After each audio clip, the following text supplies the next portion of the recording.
Viewers, हम सब मोहब्बत करते हैं अपनी ज़िंदगी में एक दफ़ा और कई दफ़ा भी, और हम सब ये चाहते भी हैं कि हमें मोहब्बत मिले भी और फिर हम मोहब्बत के साथ रहें भी। बट हम देखते हैं कि ultimately after some time 6 month से लेके 1.5 साल के अरसे में वो मोहब्बत जो है आहिस्ता-आहिस्ता फ़ौत हो जाती है और ख़त्म हो जाती है और वो कहीं नज़र नहीं आती है। फिर हम एक नई मोहब्बत की तलाश में चले जाते हैं। नॉर्मली मैं तो ये समझती हूँ कि मोहब्बत जो है ये एक चॉइस होती है सैक्रिफाइस करने की, एक चॉइस है केयर करने की, एक चॉइस है कमिटमेंट देने की, एक चॉइस है जिसमें आप अपने आप को वल्नरेबल करते हैं कि अगला बंदा जो है वो चाहे तो आपको क्वीन बना दे, चाहे तो आपको वो मोहब्बत आपको किंग बना दे। ये वल्नरेबिलिटी है। बेसिकली आप अपने गार्ड्स को डाउन करते हैं और आप अपना कंट्रोल किसी और को इंसान को देते हैं कि यस, मैं अपना आप आपको सौंप रहा हूँ या सौंप रही हूँ और अगला बंदा भी आपको यही एक चीज़ जो है वो करे। इट्स अ वल्नर, मतलब ये कॉन्शियस डिसीजन आपका जो है वो है।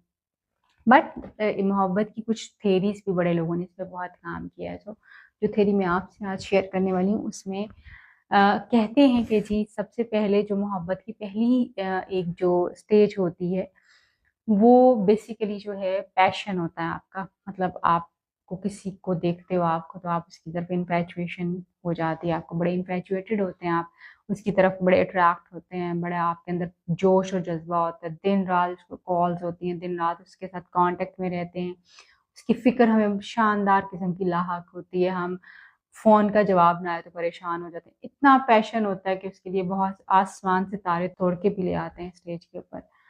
अपना टाइम इन्वेस्ट करते हैं, बहुत कुछ करते हैं। मगर ये इन्फैचुएशन और पैशन जो है ये बहुत लंबा टाइम जो है वो रुकता नहीं। कुछ अरसे के बाद जो है वो ये नीचे जाना शुरू हो जाता है। फिर वो रिलेशनशिप, अगर ये सिर्फ इन्फैचुएशन हो तो ये 6 मंथ से 1.5 साल के अरसे में ये रिलेशनशिप जो है वो ख़त्म हो जाते हैं और उसके बाद जो है हम देखते हैं कि लोग जो हैं वो अलग-अलग हो जाते हैं। अगर ये रिलेशनशिप आगे बढ़े तो हो सकता है कि ये अगली स्टेज पे चले जाए और सेकंड स्टेज जो होती, जो सेकंड इसमें एलिमेंट है इस थ्योरी का, वो है इंटीमेसी। इंटीमेसी 4 तरह की होती है, मैं अक्सर पहले भी बता चुकी हूँ, ज़हनी, जिस्मानी, जज़्बाती। आपकी जो है वो जिनसी जो है वो कंपैटिबिलिटी जो होती है, वो इंटीमेसी जो है वो हमारी होती है। आप इंटीमेसी जो है खुद से डेवलप कर सकते हैं, कई दफ़ा वो खुद ही फ्लो कर रही होती है ऑटोमेटिकली।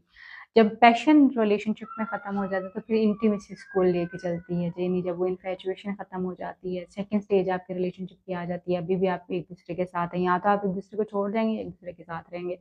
जब आप एक-दूसरे को छोड़ जाते हैं तो फिर ऑफ कोर्स नई मंज़िलें, नए रास्ते। मगर जब आप एक-दूसरे के साथ ही रहते हैं तो फिर आपकी इंटीमेसी जो होती है, जो एक-दूसरे के साथ जुड़ना होता है, एक-दूसरे के साथ सुकून जो होता है, एक-दूसरे के साथ जुड़े रहना जो होता है, वो ज़्यादा इम्पोर्टेंट हो जाता है। फिर ये इंटीमेसी जो है वो आपके रिलेशनशिप को लीड करती है, जो ज़हनी हो सकती है, जिस्मानी हो सकती है, जिनसी हो सकती है और इंटेलेक्चुअल इंटीमेसी जो है वो भी हो सकती है आपकी। सो इंटीमेसी जो है वो एक सेकंड इम्पोर्टेंट जो है एस्पेक्ट है लव का, मोहब्बत का। तीसरा इम्पोर्टेंट जो एस्पेक्ट है वो है कमिटमेंट। बगैर कमिटमेंट के कोई भी रिलेशनशिप जो अगर आप चला रहे हैं, ख़ास तौर पे मोहब्बत का रिलेशनशिप जो है वो कमिटमेंट के, अब तो बहुत सारी चीज़ें जो हैं वो निकल आई हैं, मगर मोहब्बत में कमिटमेंट जो है वो बहुत ज़्यादा इम्पोर्टेंट है।